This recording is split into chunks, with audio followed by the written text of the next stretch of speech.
You're now watching The Walk Daily.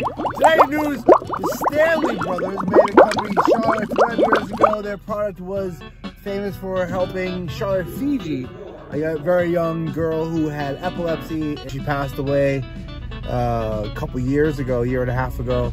But up until that point, she was living pretty normally, and she had been reducing her seizures, and it was really showing how well CBD could work in absence of anything from the pharmaceutical companies, because there's really no good cure for epilepsy or for seizures coming out of pharma. And cannabis actually works awesome, and that's not new. That comes from William Brooke O'Shaughnessy, who was the health chief of Ireland in the mid-1800s, and he discovered this while he was stationed in India. The company went on to be pretty well known and was doing very well. They went and became a full-blown corporation with a board of directors.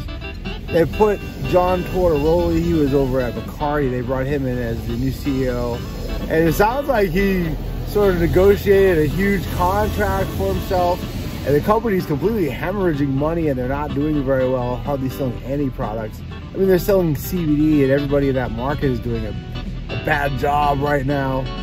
It's hard to sell CBD right now for any company. Canada's giant Kronos recently even got out of the CBD game, and they were a huge investor in CBD in that marketplace. But the Stanley brothers are frustrated. They feel like the board of directors now is driving the company into the ground, and they're demanding that the current directors all resign, and they'll be replaced by the two Stanley brothers and a few other folks. The point is that you gotta watch out in cannabis. Always somebody there to screw you over, and watch out who you put in charge of your business. Also in news, a psychiatric group recently did a survey finding out how Americans feel about cannabis. Turns out Americans feel cannabis is safer than cigarettes, less addictive than social media and technology. And that's about 75% feel like cannabis is a safe alternative to pharmaceuticals and alcohol, hard drugs.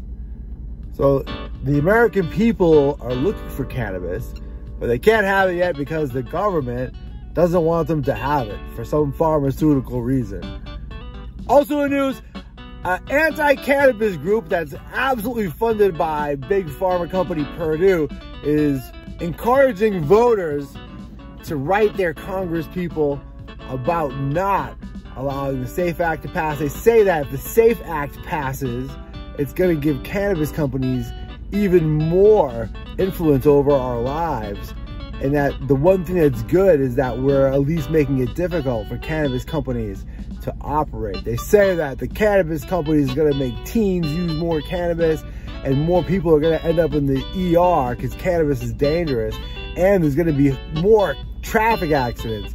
However, all of the data that's been collected for about the past 10 years suggests that when there's cannabis available, people drink less, have less problems with DUI, that the kids who live in those areas, the teens, they end up either not using more cannabis than they would otherwise, but oftentimes it's even less, because when your mom smokes weed, it seems way less cool.